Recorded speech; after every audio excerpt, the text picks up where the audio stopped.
Who is Kiri's father? Do all Na'vi speak the same language? These Avatar 2 details left a lot of fans drowning. Avatar: The Way of Water starts with a look at the 13 years of peace that Jake, Neytiri, and the rest of the Omaticaya clan got to experience after the end of the first movie. The tribe works on repairing some of the destruction the RDA caused during its tenure on Pandora, while Jake and Neytiri start a family and end up raising 4 children. After just a few minutes of runtime, however, that peace is disrupted when humans, via the RDA, return to the moon.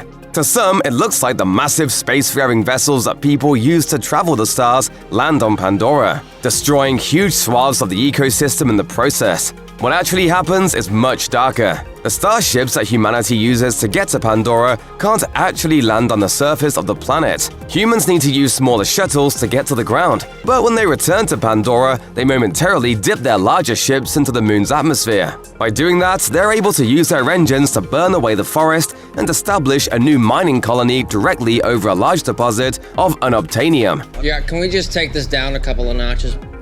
Spider, whose real name is Miles, is one of the most influential new characters in Avatar: The Way of Water. He's just a baby when the Omaticaya forced the humans to leave Pandora, but there's no safe way for a baby to be put in cryosleep. The baby stays behind with a few human scientists who remain on the moon, and he grows up with a foot in 2 worlds. While he may physically be a human, Spider loves the culture of the Na'vi, and he spends a majority of his time with the Sully children.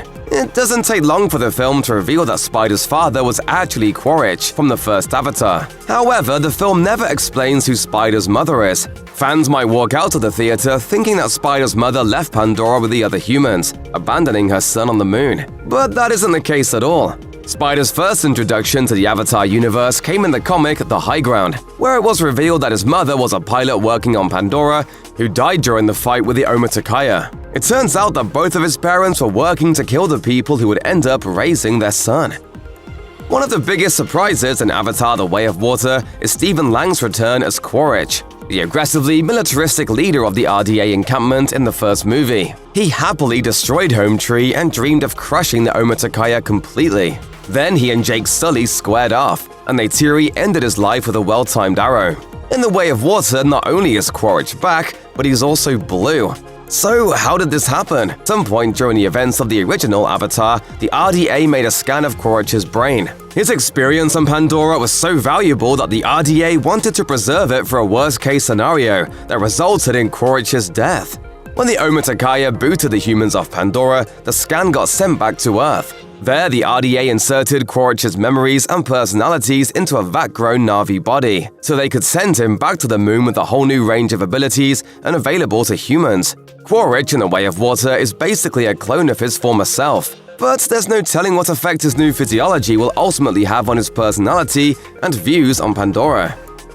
Early in the movie, the team of Na'vi avatars led by Colonel Miles Quaritch captures Spider. When Jake realizes that his old enemy has returned and that someone who knows all their secrets has been compromised, he convinces Neytiri that they need to leave the Omaticaya to protect their family and their tribe. Obviously, getting as far away from Quaritch and the RDA as possible will help keep the Sully family safe. But it's not exactly clear why Jake thinks leaving will help the Omaticaya. For the time being, the Sullys are the RDA's top priority, but one way or another, all the Na'vi and Pandora are going to have to fight against a human invasion. Of course, by the end of the film, Jake comes around to the idea that there's nowhere to run, and decides that he and his family will once again join the fight. Let's get it done. The Way of Water makes some significant changes to the RDA's original mission of stealing unobtainium, an immensely powerful energy source worth a fortune. When humans return to Pandora, they use their ship engines to burn massive sections of forest to the ground. With plants and animals out of the way, setting up a mining depot that can dig up as much unobtainium as possible becomes a trivial matter. Now the humans have 2 new primary objectives on Pandora. First is the hunting of underwater creatures called Tulkun. Though the Tulkun are every bit as intelligent and empathetic as human beings, their brains produce an oil that's capable of stopping human aging. So the RDA begins hunting them into extinction. The bigger mission, however, is preparing Pandora to be the new home for humanity. When Jake and his family leave the Omaticaya, they flee the forest in search of a new home. The Metkayina live along the edge of the ocean, and they spend the majority of their time underwater swimming along the reef. communicating with creatures like the Tulkun, and gathering resources to survive. With green skin and fin-like appendages, the Metkayina look distinctly different from the Omaticaya, and they have cultural practices that help them to adapt to life in the water. Just breathe. Breathe. Despite all the differences between the two tribes, when the Sullys arrive at the Metkayina's home, they have no trouble communicating with their would-be protectors. How can two tribes from different parts of the world with wildly different cultures speak the same language? It might be easy to consider the shared language a typical movie-cheap moment, but there's actually something more complex going on here. All life on Pandora is linked, spiritually and physically, through Awa. By connecting themselves to sacred objects like the spirit tree, the Na'vi can commune with all of nature, and even with their ancestors. It's thanks to this global network that all the Na'vi are able to communicate with each other freely. The Tulkun hold a special place in Metkayina society. Individual Metkayina form a kind of soul bond with the Tulkun that makes the Tulkun part of the family from the tribe's perspective. While the Tulkun spend much of their time in the open ocean, every year they return to the Metkayina to reconnect with their Na'vi siblings and share stories of everything that's happened in their time apart from each other.